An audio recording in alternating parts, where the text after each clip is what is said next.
And we have the power to go within ourselves by simple techniques. Simple techniques modernized for the current age.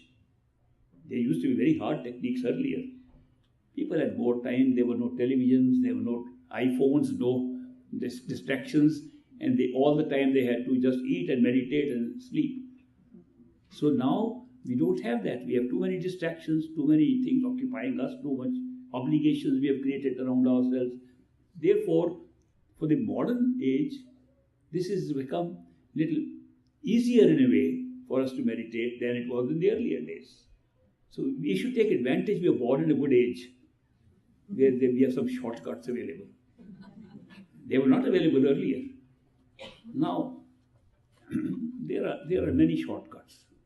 The shortcut that we can do is that instead of trying so hard to meditate, to put our attention inside, to visualize we are inside, and then to spend so much time in trying to do that and put all the effort we can listen to an inner music. We all have music inside. We have a song going on inside. It's so beautiful. It's so wonderful. Instead of trying things hard, I give you a shortcut now. The shortcut is listen to the sound, the music inside. It is so melodious if you can catch it. There are many sounds apart from the sound of your breathing, sound of your heartbeat. If you are in a very quiet place, you can hear them. Or sound of making in your belly or something, and if you have eaten wrong kind of food or whatever. And many sounds you can hear in the body, but there is a sound coming from our own consciousness, from our own soul. That sound is very different from any other sound. Most sound that we hear have some little harshness in them. That's the sweetest and most melodious song. It does not have any harsh beat into it. And that sound has a power. If you are able to listen to that sound, then this sound is so wonderful, it pulls you up and gives you the experiences of vacating your body and having the inner experiences. That's a great shortcut. That you don't have to do anything. Let the sound work for you. Let the sound pull you. And what is that sound? How can it pull you? There must be some secret behind that sound that it can pull you. Sounds can't pull normally. They can make you entertained. They can make you feel happy. But how can a sound pull you? The reason is this inner sound comes from our own self. And when we try to listen to it attentively, you are pulling to your own self. Its own self that is not the covers on your body. That is why the sound enables you to go further in. Now, it might surprise people to know that sound is the creative power. It is an expression of consciousness that is creating the whole world. How can sound create a whole world? Actually, it's not sound. It's not sound at all. It is the creative power.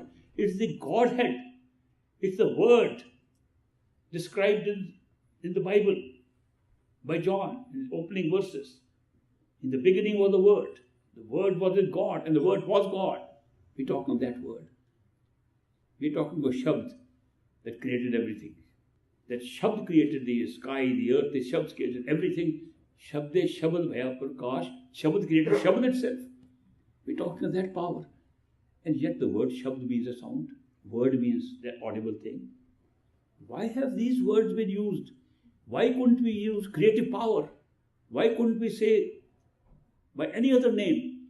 Why have all these great religions, great spiritual traditions, all called it by something that can be audible, that can be heard? Must be some good reason. The highest power that creates everything should be called a sound or be called a word. The reason is simple. That creative power is making ourselves, is making everything, including the creator. That creative power that makes the creator, that makes ourselves, that keeps on having that great power, at a certain point, it can be heard or felt like a resonance. And from the resonance, it can be felt like a sound. In the physical body, when we are in a physical world, the same thing appears like a sound. It does not mean it's a sound. It's sound only for a little while. When you listen to that sound and the sound pulls you, it does not remain a sound all the time. It keeps on changing your experiences and keeps on changing, and itself keeps on changing. From a sound that can be heard, it becomes a sound that seems to be endless. It becomes a sound that cannot be heard but can be felt, can be experienced. It becomes a sound that becomes the creator and you and everything. Ultimately, it is all totality of consciousness itself, that sound. The very fact that we can hear it as an audible thing in a physical body is what makes us call it a sound. So don't mistake it that just a noise like a sound can take you anywhere. If sounds could take us, we could hear all the music of the world and not go anywhere. This internal sound is merely an expression of our own self, which does not need anything else to be aware of to know who you are. Otherwise, if we want to know we are conscious, we have to see what we are conscious of. And that is why we understand consciousness from what we are conscious of, and we look at things from there. But the sound itself is coming from its own immanence, from its own source. It's part of the source.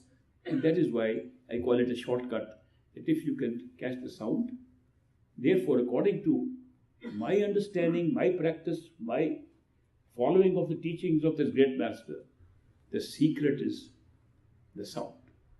That is why this particular method of uniting yourself with the merger yourself with the totality is called Surt Shabd Yoga.